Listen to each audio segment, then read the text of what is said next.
बहुत समय पहले की बात है। एक विशाल और समृद्ध राज्य था, अमृतपुर, जहां राजा चंद्रसेन अपनी इकलौती पुत्री राजकुमारी अन्विथा से बेहद प्रेम करते थे। अन्विथा जितनी सुंदर थी, उतनी ही दयालु, समझदार और स्नेही भी थी। उसके लंबे काले घुंघराले बाल, कमल जैसे नयन और चंद्रमा सा उज्जवल मुख था। लेकिन उसकी असली सुंदरता थी उसका निश्चल हृदय। वह अपनी प्रजा की बहुत चिंता करती है, हर दुखी व्यक्ति की सहायता करती और अपने राज्य को हमेशा हंसता खेलता देखना चाहती थी। राजा चंद्रसेन अपनी बेटी से बहुत प्रेम करते थे, लेकिन एक बात उन्हें दिन रात परेशान करती थी, राजकुमारी का विवाह। कई राज्यों के राजकुमार अन्विथा का हाथ मांगने आए, लेकिन हर बार कोई न कोई बाधा आ जाती। कभी कोई राजकुमार युद्ध में मारा जाता, कभी किसी का राज्य संकट में पड़ जाता, कभी कोई राजकुमार स्वभाव से घमंडी निकलता, तो कभी अन्विथा को अपने लिए योग्य नहीं लगता। राजा चंद्रसेन को लगने लगा कि शायद उनकी बेटी की शादी कभी नहीं हो पाएगी। राजमहल में हर तरफ चर्चा होने लगी। क्या राजकुमारी का भाग्य इतना खराब है कि कोई उसका वर नहीं बन सकता? इतनी सुंदर और गुणवान राजकुमारी के लिए भी कोई योग्य राजकुमार नहीं। ये बातें सुन सुनकर अन्विथा का मन टूटने लगा। हर असफल रिश्ता उसके दिल को और गहरा आघात देता। वह रातों को छिपकर रोती, लेकिन अपने पिता के सामने हमेशा मुस्कुराने का प्रयास करती। एक दिन अन्विथा अपनी प्रिय सहेली मालिनी से बोली, क्या मुझ में कोई कमी है मालिनी? क्यों हर बार कोई न कोई कारण बन जाता है और मेरा विवाह नहीं हो पाता? मालिनी ने उसकी आंखों में आंसू देखे और उसे गले लगा लिया। राजकुमारी, ये आपकी नहीं बल्कि समय की परीक्षा है। जब सही समय आएगा, सही व्यक्ति भी मिलेगा। लेकिन अन्विथा के हृदय में यह प्रश्न घर कर गया, क्या मैं सच में अभागी हूँ? क्या मेरे पिता मेरे लिए योग्य राजकुमार ढूंढ पाएंगे?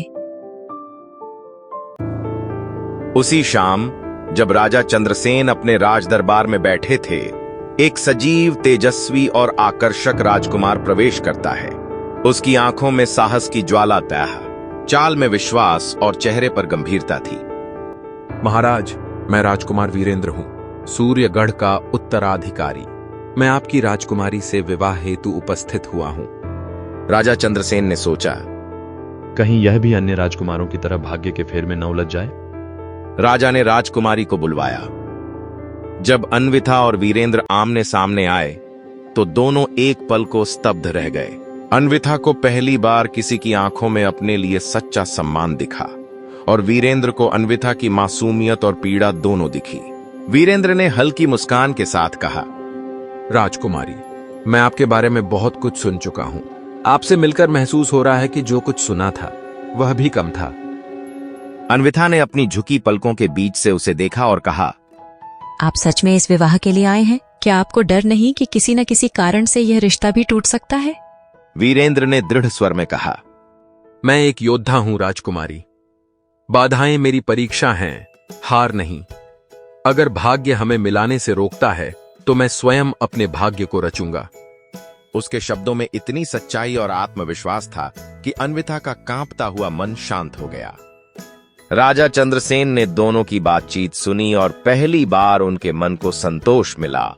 उन्होंने राज पुरोहितों से विवाह की तिथि तय करवाई, और इस बार ऐसा लगा कि कोई बाधा नहीं आएगी। लेकिन विधि को कुछ और ही मंजूर था। विवाह की तैयारियां जोरों पर थीं। महल को सोने चांदी से सजाया जा रहा था। नगर में उत्सव का माहौल था और पूरा राज्य इस शुभ अवसर के लिए उमंग से भर गया था। लेकिन तभी एक गुप्त संदेशवाहक राजमहल पहुंचा। उसने राजा चंद्रसेन को एक पुराना, धूल से सना पत्र सौंपा।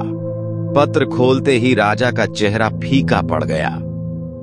यह विवाह नहीं हो सकता, क्योंकि राजकुमारी पहले ही किसी और से विवाह के लिए वचनबद्ध है। राजमहल में सनसनी फैल गई। राजा चंद्रसेन कांपती आवाज में बोले, यह असंभव है। मेरी बेटी ने कभी किसी से कोई वचन नहीं दिया। लेकिन तभी उनके सबसे पुराने मंत्री आगे आए और बोले, महाराज, यह बात आपको भी नहीं पता थी।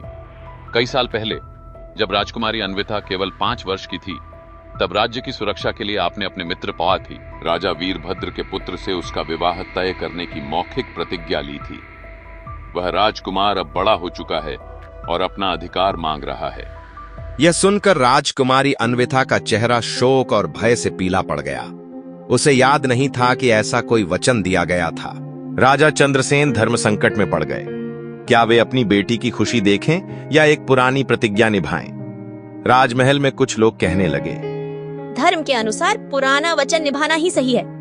तो कुछ बोले, राजकुमारी की इच्छा से विवाह होना चाहिए। तभी राजकुमार वीरेंद्र आगे बढ़े। उसने अपनी तलवार म्यान से निकाली और बोला, नहीं तलवार से, न ही युद्ध से, बल्कि मैं न्याय से इस संकट को हल करूंगा। वीरेंद्र ने उस पुराने पत्र को ध्यान से पढ़ा। फिर वह मुस्कुराया और कहा, यह विवाह अधूरा है, क्योंकि किसी भी प्रतिज्ञा को पूरा होने के लिए दो पक्षों की सहमति आवश्यक होती है।